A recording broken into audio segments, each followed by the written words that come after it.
KVUE.com.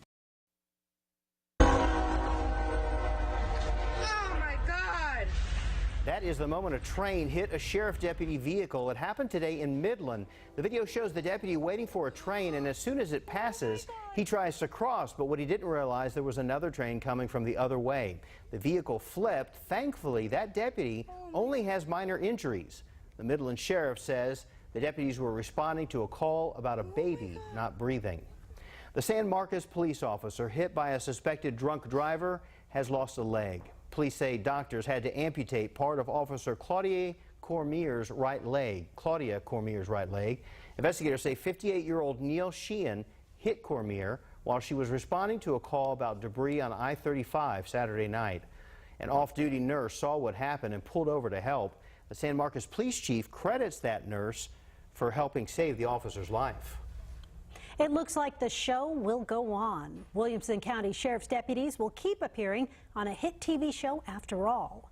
This morning, the Williamson County Commissioner's Court voted to keep its contract with the Live PD show production company. Some commissioners worried the show put the sheriff's office in a negative light. Wilco deputies have appeared on the show since November. Sheriff Robert Chody is now focused on renewing the contract. This time last night, we were tracking big thunderstorms in West Texas. Thankfully, as they approached our area early this morning, they were really weak. Now the severe weather threat is in portions of Missouri and southern areas of Illinois. A tornado watch in effect. You see that in yellow until 3 a.m. Active tornado warning right now in southern Illinois as this area of low pressure spinning in north central Kansas continues to pull away from the state of Texas. So other than a few isolated showers in northeast Texas, it's a quiet night with temperatures ranging from as cool as 62 degrees in St. Angelo to as mild as 86 in Laredo. We're at 75 right now in Austin. Got a break from the humidity, got a break from the wind this afternoon. That won't be the case tomorrow and over the next week. Breeze out of the southeast right off the Gulf of Mexico starting tomorrow, bringing back the humidity, and that persistent southerly wind will also bring back smoke. We had to deal with this a little earlier this spring, but this time of the year there are agricultural fires in Mexico and Central America, and whenever we get that persistent south wind, that smoke, that very fine particulate, can come into Texas and do two things: allow for haziness, you'll notice that starting tomorrow, and also reduce air quality. So tomorrow through Friday, the TCEQ says moderate air quality, and with persistent southerly winds, holiday weekend next week, we'll probably have moderate air quality possible into next week. Okay, moisture comes back tonight. That's why the clouds come back first thing tomorrow morning. The green here on the future radar picking up on the patchy areas of mist, drizzle, and fog. And it may take some time for these clouds to break up. This is showing lunchtime still stuck in the clouds. And then finally, mid to late afternoon, more of a partly cloudy sky, temperatures in the upper 80s and low 90s, and a strong southeast wind. And that's going to be the forecast for the next week. Morning clouds, afternoon sun, breezy, and warm conditions. Grass in the high count today will be high again for tomorrow. Mold in the medium count. Your allergy forecast found every day in the Austin American Statesman. Tonight's KVUE weather snapshot, courtesy of Patrick Brown, sent in last week.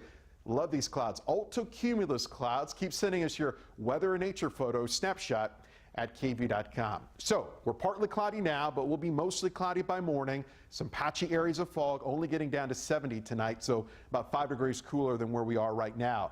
It'll take some time, but we'll see some sun mid to late tomorrow afternoon.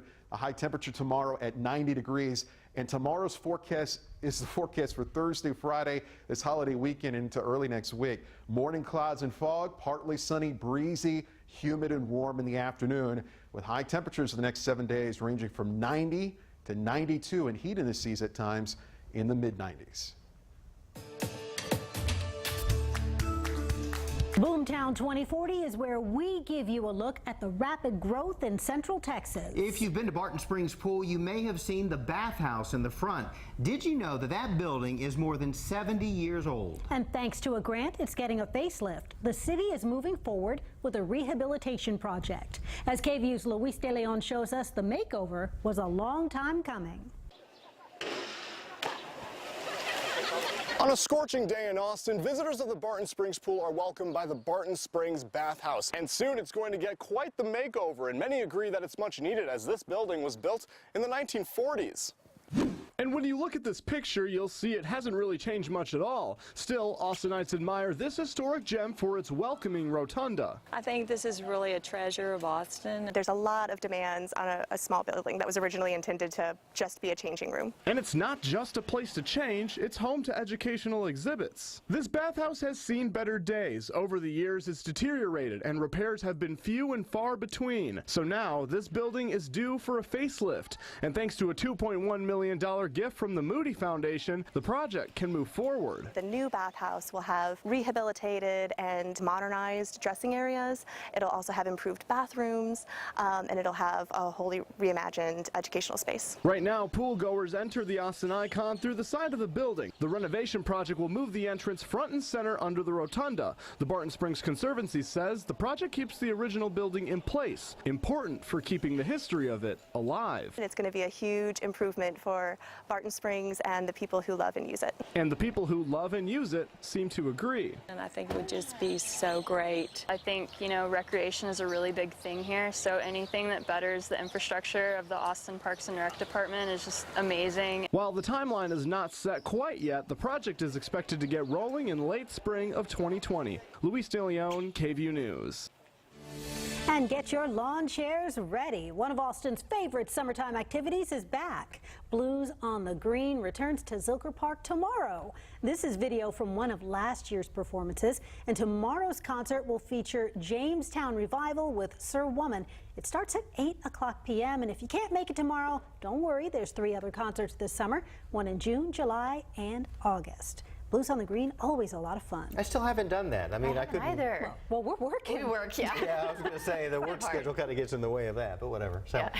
all right, so busy day for the Longhorns. Yeah, and the stakes are high. A lot of teams contending for titles here in the Texas women's tennis team playing for singles championships. The women's golf team also competing for a title. Just a couple of great seasons winding down this week. We have details coming up. Attention business